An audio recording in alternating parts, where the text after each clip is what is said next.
অবশ্যই যার আইডিওলজি যাকে ভালো লাগবে করবেন দল, এটাই তো ডেমোক্রেসি।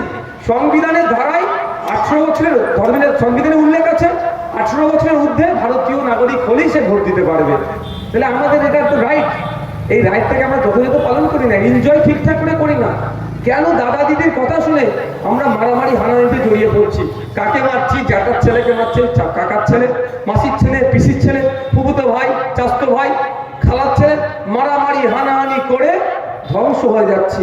আর নেতারা, দাদু ছিল নেতা, বাবা ছিল নেতা, ছেলে নেতা হয়েছে, তার ছেলেকে নেতা করার জন্য প্রাইভেট স্কুলে পাঠাচ্ছে, উচ্চশিক্ষায় শিক্ষিত করবে।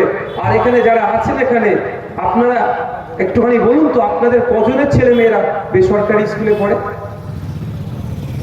একটু হাত। আমার তো মনে হয় সবার ছেলে মেয়েরা সরকারি স্কুলে পড়ে, তাই তো নাকি?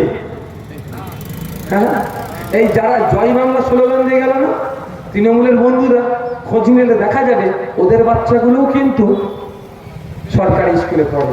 আচ্ছা, আজকে এখানে বাজার, এখান থেকে বাড়ি যাবেন, আর আমার বাড়ি এখান থেকে 5 কিলোমিটার দূরে। আমি একটা চ্যালেঞ্জ করে যাচ্ছি, এখানে 100টা বাচ্চা আপনারা গার্জেনরা বাড়ি যাবেন, গিয়ে ক্লাস 6-এর বাচ্চা আপনার বইটা খুলে দেবেন, অঙ্কটা বললেন বাবু একটু অঙ্কটা পড়তো। ক্লাস 6-এ পড়ে আপনার বাচ্চা, ক্লাস 4-এ পড়ে, 3-তে পড়ে, 5-এ পড়ে, যাবেন গিয়ে বলবেন বাপ, ক্লাস 6-এর বাচ্চাকেই বলবেন বাপ, তোর নাম, তোর বাবার নাম, তোর মায়ের নাম, ঠিকানা, কোন স্কুলে পড়ে সেটাকে ইংলিশে লিখে দিত।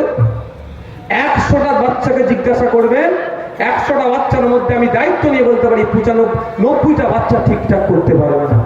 কিন্তু কল্যাণ বাবুর পরিবারের লোকজনকে দেখুন, সেনাশিস বাবুর পরিবারের লোকজনকে দেখুন, বড় বড় নেতাদের জন্য এত মাথা ফাটাফাটি করলেন, এত মারলেন, কেস খেলেন,